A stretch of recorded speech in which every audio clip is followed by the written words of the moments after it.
बिहार के बक्सर में 11 अक्टूबर की रात भयानक ट्रेन हादसा हो गया। दिल्ली के आनंद विहार टर्मिनल से चलकर उत्तर प्रदेश, बिहार और पश्चिम बंगाल होते हुए कामाख्या की ओर जाने वाली नॉर्थ ईस्ट सुपरफास्ट ट्रेन यह हादसा का शिकार हो गई। ट्रेन की 21 बोगियां पटरी से उतर गई। इस हादसे में 4 यात्रियों की मौत हो गई, जबकि करीब 80 लोग घायल हो गए।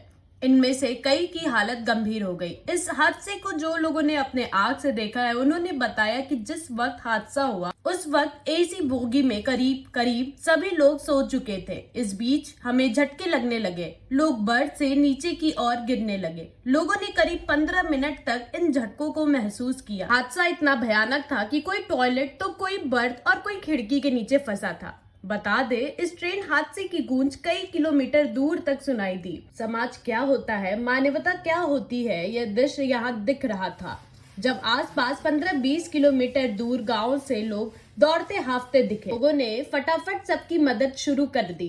ट्रेन में यात्रा कर रही एक महिला ने बताया कि मंजर बहुत खराब था। हम लोग तो अभी सोच भी नहीं पा रहे कुछ।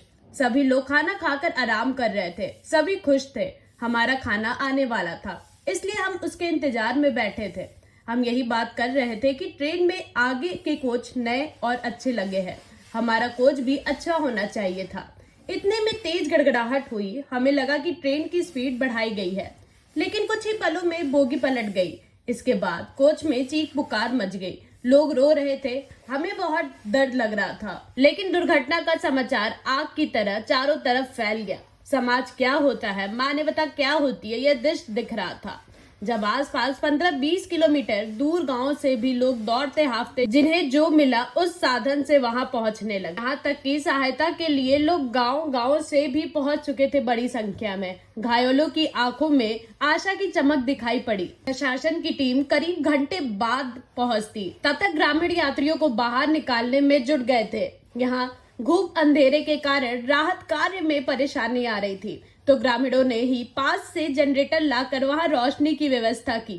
कोई पानी लेकर दौड़ रहा था, कोई बच्चों को निकाल रहा था, कोई घायलों को एम्बुलेंस पर चढ़ाने पर सहायता कर रहा था। जिससे जो बन पा रहा था वो कर रहा था। यहाँ की स्थिति बेकार होती जा रही थी, रात गहरी होती जा रही थी। 12:30 बजे रात तक भीड़ जमी थी। दानापुर के रहने वाली अंजू देवी वाराणसी से ट्रेन पर सवार हुई थी। उन्हें क्या पता था कि थोड़ी देर बाद ही यह हादसा होने वाला है। जिस समय यह हादसा हुआ, ट्रेन की रफ्तार 110 से 120 किलोमीटर प्रति घंटे की रफ्तार से चल रही थी। हालांकि इस समय तक स्थिति बहुत हद तक नियंत्रित हो चुकी है। ऐसी और खबरों से जुड़े रहने के लिए सब्सक्राइब करें और सोशल मीडिया पर फॉलो करें इन्फोलाल। धन्यवाद।